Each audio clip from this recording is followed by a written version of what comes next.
makipagsanib puwersa sa Russia at China para kalabanin ang International Criminal Court o ICC. China, Amerika at Russia, puputulin na ang sungay ng ICC.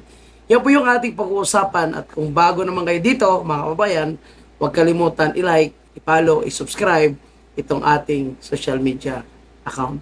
Maraming salamat po. Mga kababayan po natin, kung si Bongbong Marcos ay todo himod po sa puwet ng ICC at todo sunod sa kagustuhan nitong dayuhang bansa, lalong-lalo na sa kanilang ginawang illegal kidnapping na pag-aresto kay President Duterte, na ngayon, sabi nga ng mga doktor mismo ng ICC, nakabantay sila sa kalusugan ni President Duterte 24 hours na po. Okay, ibig sabihin, napapasama po yung kalagayan ng dating President Rodrigo Roa Duterte. Sana wag naman po mangyari yung masamang iniisip po natin, kasi baka hindi matansya ni Bongbong Marcos ang galit ng taong bayan. Sabi ko nga, kung si Bongbong Marcos ay todo himod at sinusunod itong kagustuhan ng ICC, yung bansang Amerika, bansang China at bansang Russia ay galit na galit ngayon at tatanggalan ng sungay nga itong ICC, mga kababayan natin. Paano nila gawin ito? Sa pamagitan ng pagsanib puwersa nitong mga hikanting bansa. Balak ni US President Donald Trump na makipagsanib puwersa sa Russia at China para kalabanin ang International Criminal Court o ICC na nagpaparusa sa war crimes. Ayan, mga kababayan po natin. Kaya kung mangyari yan, mapuputulan ng sungay itong ICC, baka madadamay po itong si Bongbong Marcos dahil sa kanyang pagsunod sa arrest warrant ng ICC na unang-una, hindi naman po tayo miyembro. Sa ngayon, sinasabi nila na mayroon na daw silang manhunt operation laban po kay Senator Bato de la Rosa. So, sabi ng gobyerno, magdideploy daw po sila ng daang-daang libong pulis, daang-daang libo, 100,000s ng pulis para hanapin po si Senator Bato de la Rosa. Okay, so tingnan natin kung makita nila Senator Bato de la Rosa, hanggang ngayon nga hindi pa nila na-aresto. Ang isa rin sa ginipit na si General Bantag, hindi nila ma-aresto. Si Saldico, hindi nila ma-aresto. Itong si Atongang, paano pa kay Senator Bato kung nasa Mindanao na ito? Kasi ako, personally, naniniwala ako, yung taga Mindanao galit sa ginawa kay President Duterte. Lalong magagalit din sila sa ginawa kay Senator Bato. Ako naniniwala na kaya nilang protektahan si Senator Bato laban po sa mangyaring kidnapping na naman gamit ang gobyerno natin sa isang kababayan nating Senator Bato de la Rosa. So balik tayo dito sa sinasabing ICC. Base sa report ng Financial Times, sinabi yan ni Trump sa Beijing, China Summit kung saan present din si Chinese President Xi Jinping. Dumalo rin sa magkahiwalay na araw si Russian President Vladimir Putin. Wala pang komento ang White House tungkol dito. Pero kung matatandaan, pinatawa ng parusa ni Trump si ICC Prosecutor Karim Khan. Diba, nakaban na nga yung ibang mga opisyal ng ICC. So, lalala pa ito, mga kabayan po natin. Lalo na kung magsanib puwersa itong malalaking bansa. At usapin ng ICC, mga kababayan po natin, mukhang hindi maganda yung kalagayan ni President Duterte ngayon.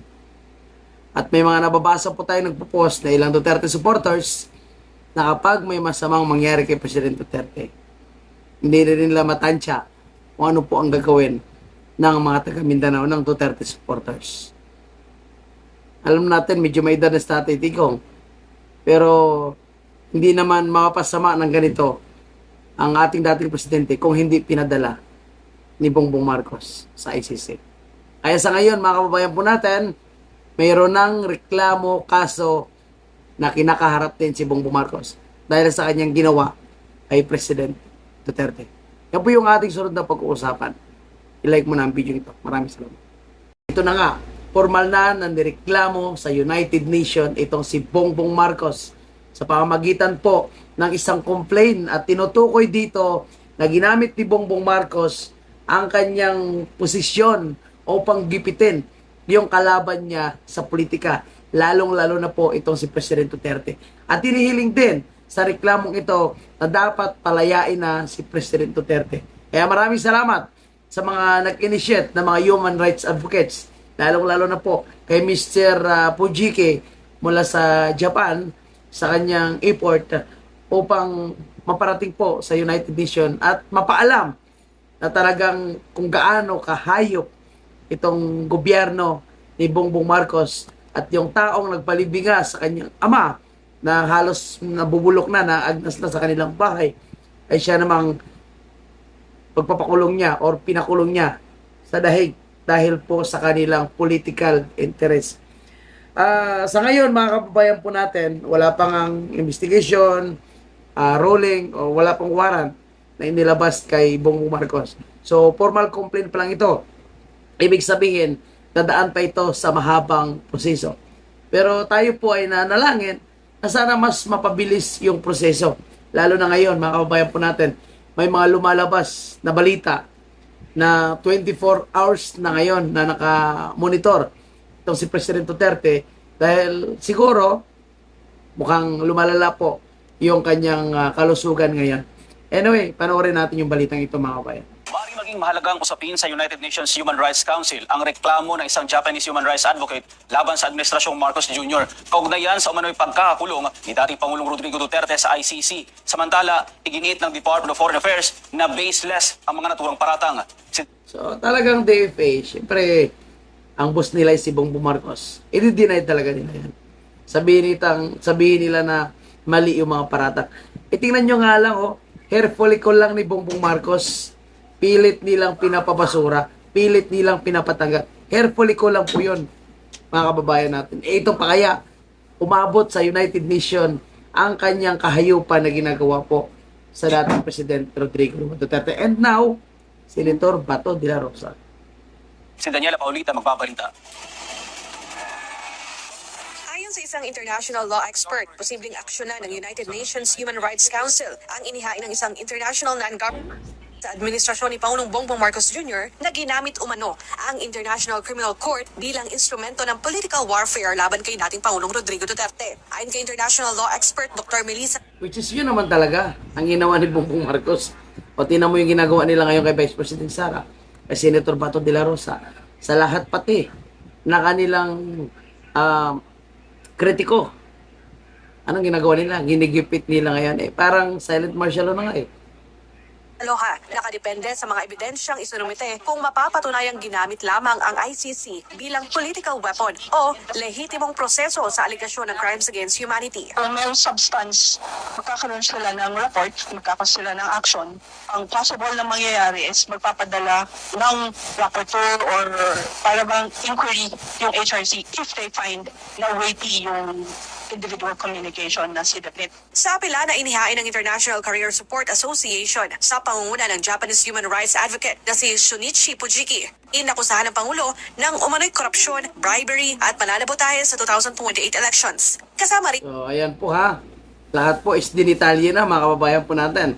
And sa ating obserbasyon ngayon, yan talaga ang kanilang ginagawa. rin sa mga alegasyon ang umano'y pagbebenta ng gold reserves ng bansa at paggamit sa ICC upang pabagsakin ang mga kalaban sa politika ng administrasyon. Kasabay nito ang panawagan na imbestigahan ang umano'y arbitrary detention ni Duterte at ang posibleng paglabag sa Rome Statute at iba pang international laws. Ayon pa kay Dr. Loha, maaaring magsilbing testing ground ang kaso para sa Human Rights Council sa paghawak ng mga ganitong uri ng reklamo. In this situation sa Philippines ngayon, unique in the sense na ang government mismo ang gumagamit ng ICC as a political tool and ang nagre-reklamo yung marginalized or opposition group. So, Ayan po, mga kababayan po natin. Sigurado, lalo mag-elevate pa ito. At kung nautusan nila ang Supreme Court para ikansila yung TRO ni Senator Bato, utusan ng Supreme Court para ipatigil na yung kautusan na magpa-hair follicle itong si Bongbong Marcos. Siguro dito sa United Nations ay hindi siguro ito magpapautos sa Department of Foreign Affairs para i-dismiss ang reklamong ito laban kay Bongbong Marcos. Which is totoo naman, mga kababayan po natin. Ang pagbinta ng reserve gold, yung paggamit po ng kanilang posisyon ngayon para gipitin yung mga oposisyon. Ito po yung nakikita natin yan. At ang latest lang ngayon, itong order na arestuhin yung manhunt laban kay Senator Bato de la Rosa. And lalo na, mga kababayan po natin mukhang lalong lumalala pa yung sakit ni President Duterte sa loob ngayon ng detention facility. Ika nga, sabi dito, 24/7 na daw po yung monitoring sa kanya. Kasi may mga report na siya po ay natutumpak. Siguro dahil sa kanyang katandaan na rin, mga kababayan natin. Sana po panigan ito ng United Nations at habang wala pang masamang nangyari kay President Duterte, ay mapabalik na ito sa ating bansa. At mapanagot din ang gobyerno, si Bongbong Marcos, sa kanilang illegal na ginawa sa ating dating presidente. At syempre, sana ang United Nations, tingnan nila at umaksyon po sila sa mga nangyayari ngayon sa ating bansa. Maraming salamat.